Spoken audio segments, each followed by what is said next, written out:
নিচে তিনটি শব্দ আছে, তিনটি শব্দ থেকে একটি করে বর্ণ নিয়ে একটি ছেলের নাম হবে। ছেলেটির নাম কি? কমেন্টসে লেখো। নিচে দেখো তিনটি শব্দ আছে, তিনটি শব্দ থেকে একটি করে বর্ণ নিয়ে একটি ছেলের নাম বলতে হবে। ছেলেটির নাম কি? যদি জেনে থাকো তাহলে কমেন্টসে লিখে সঠিক উত্তর দাও। নিচে তিনটি শব্দ আছে, তিনটি শব্দ থেকে একটি করে বর্ণ নিয়ে একটি ছেলের নাম হবে। ছেলেটির নাম কি? কমেন্টসে লেখো।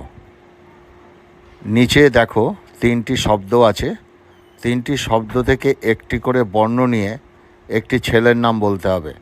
ছেলেটির নাম কি? যদি জেনে থাকো তাহলে কমেন্টসে লিখে সঠিক উত্তর দাও। নিচে তিনটি শব্দ আছে,